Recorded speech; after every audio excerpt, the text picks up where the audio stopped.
Hello, Teacher Sean friends and fans. I am your new dad. Hey, you're not dad. I'm dad.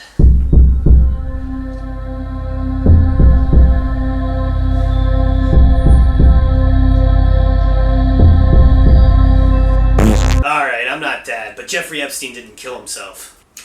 Anyways, welcome back to another educational English video. Have you ever felt like maybe your English just wasn't improving? Like, despite all of the super hard work that you put into learning English, you're just not getting any better. Well, today we're going to explore why that might be happening. Before we jump into today's video, let me quickly say I am giving away $25 in Amazon or iTunes gift cards at the end of the month. If you want to win, all you have to do is press the subscribe button and ring the little bell for notifications, smash a like on this video, and leave me a comment in the comment section down below. I hope you win, but let's learn some English. Baby, baby, baby, baby.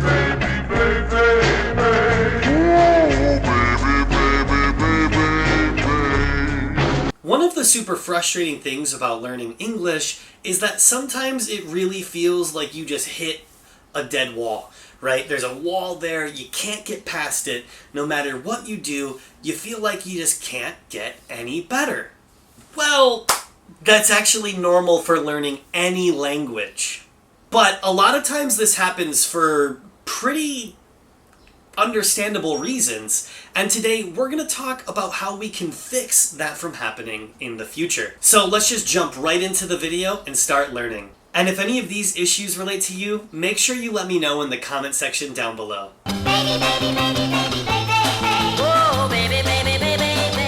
So the first reason we're going to talk about today is that you probably don't review what you learn. And this is super duper important because if you don't review what you've recently learned, you're going to forget about it. I don't know the exact number, and I'm way too lazy to go do the research right now, but there's a study that shows that most people forget the majority of things they learn each day. Right? You only keep a tiny little bit of what you've learned. So you have to review. And if you review something that you've already learned, it reminds your brain, hey, this exists, this is important. Because you've learned it 2 times now, your mind is going to store it, and it's going to be separate. It's going to be in a file that says, keep this information.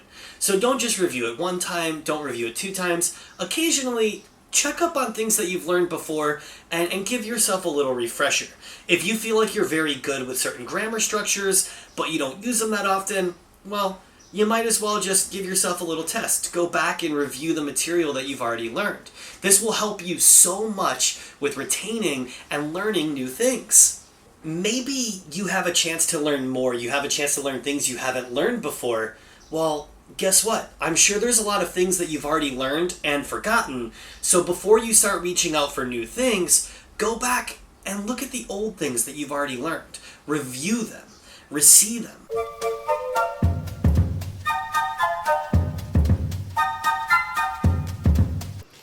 Did I just say the word re-see as if that's an actual thing? How do you guys like me? Why do you guys listen to me? Oh my god. And use them again until you really have a good foundation, and then you're ready to move on.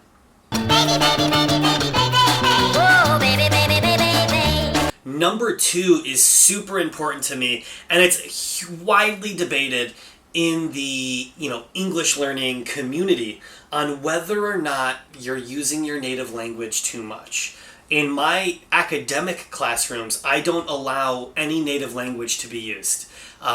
Unless it's like a small crazy thing where you're never going to hear the word in English, like maybe it's a certain type of food or a certain, rare animal. Other than that, I would almost never use any language other than English to teach English. And I know that sounds kind of weird, but when you rely on your native language, all you're doing is translating things in your brain. If I tell you that this means that, well, you're just going to always think about the English as the native language version. And that's not the idea. In learning English, you want to be able to think in English, and that goes with any language. You know, when you're learning a new language, you want to be able to think in that language, and that will help you improve so much. The other reason why this can be a problem is when you're trying to make correlations in English, right, you have to be able to use the English grammar structure. And a lot of times when we use our own native language to do that, well, our native language has a different grammar structure. It may have a complete different structure altogether.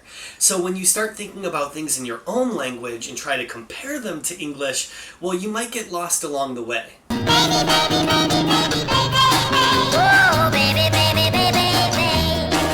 This one is so important, and that's focusing on mistakes. Look, if you're not native to English, and even if you are native to English, you're going to make grammar mistakes from time to time. You're going to use a word the wrong way. And guess what?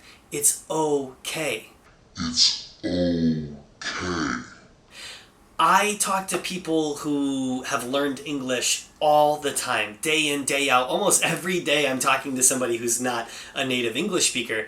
And the thing is, when they make mistakes, I understand them almost all of the time because there's other things. There's body language, there's context, right? I know if we're talking about something, I know what you're trying to say. And instead of them getting embarrassed because they made a mistake, they just keep going. They just keep talking. And I understand. And I'd understand you too if you made a mistake. There are so many ways to make mistakes in English that if you get too worried about having a perfect oral English or perfect reading or perfect speaking, perfect writing, you'll never be able to communicate in the language.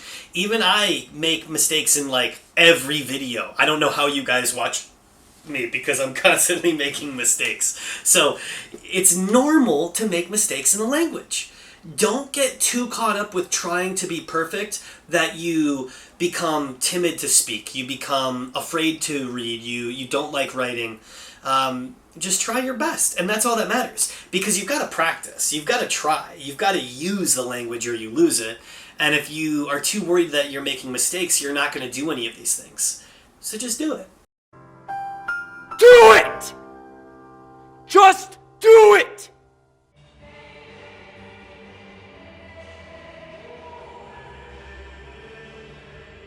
The next thing that I'm going to suggest is to not just learn words, but also learn complete sentences. So I am really strict with my students in school where I don't let them give me one-word answers. I always make them respond with a full sentence.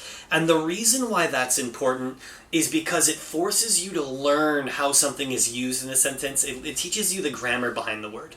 So if I just teach you like, this is a hat, right? If I say hat, right? You might know what a hat is, but you might not know how to use it. But when I give you a sentence, it really structures the whole form of that idea for you. That's also a way that you can kind of prevent yourself from having to worry about mistakes. Because when you learn a word and it's used in a sentence and you memorize that sentence, you already know how that word should be used when you go to use it in the future.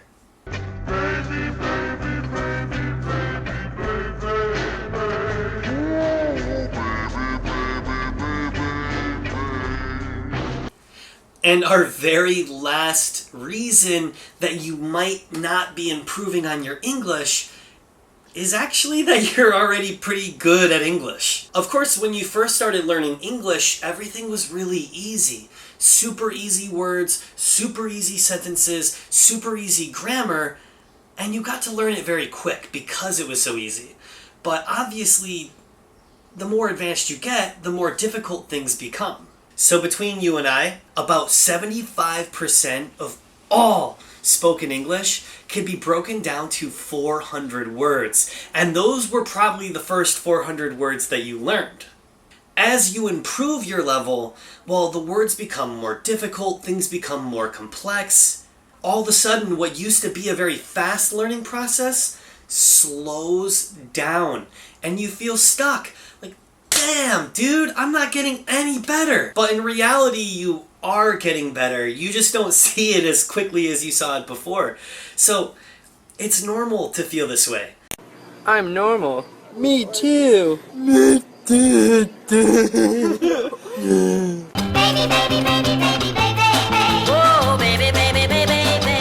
Basically, in other words, it's very natural to feel like you're not getting better when you actually are. Slowing down is normal when it comes to learning a language. For me, when I've learned the couple other languages that I speak, one that I actually speak and the other two that I got to a conversational level with, well, what I noticed was I would learn really, really fast and then I would hit a plateau. And then it would kind of bottom out. And then I would learn really, really fast and then I would hit a plateau and it would bottom out. And then again and again until I actually got to a place where I felt like I was comfortable with my skills at the language that I learned. The thing at the end of the day is that it's not a big deal. It's not the end of the world. All you have to do is just be aware that that's going to happen sometimes, that you are going to make progress quickly sometimes, and other times you won't. Just remember that you have to review, you have to stop using your native language to learn English, you need to stop focusing so much on your mistakes. You need to practice using full sentences and not just learning new vocabulary. And remind yourself when your progress seems to be slow that you are learning and what you're learning now is just more difficult than it was before. With those 5 things, you can really improve the way that you're going with the language, and maybe you'll improve your feelings about yourself learning the language. Okay. Now this is it for the list, this is it for the video. Now for some affirmation. Baby, baby, baby, baby, baby, baby. Oh, baby, baby, baby, baby. I just wanted to quickly tell you how proud of you that I am for the hard work that you put into learning the language. It is amazing to see you guys coming back to the videos, to see you guys going ham in the Discord, which I'm going to leave a link in the description down below so you can come in and join the conversation. We get bigger every single day. It's amazing to see how well you guys are doing. I'm so proud of you, and I'm so proud of the hard work that you put in to learn English, and I feel so blessed that I get to be part of your learning process. So that's it for today's video. If any of these things related to you, make sure you let me know in the comment section down below. I'm super happy that we got to get this video made, and I'm super happy to be a part of your learning process. Let me quickly let you guys know about the Patreon page. So over on Patreon, we have a fantastic site going, and there's so many extra things to help you learn. Sometimes I make quizzes for videos, for vocabulary videos, worksheets, things of that nature. There's 3 tiers of membership that you can join, which result in you being a producer in the show, us being able to hang out on Zoom together, and live streams that'll benefit your learning process. So I'm so proud of you guys, and if you haven't done it yet, leave a, subscribe, comment, like, comment, subscribe, and for your chance to win $25. I'll see you guys next week.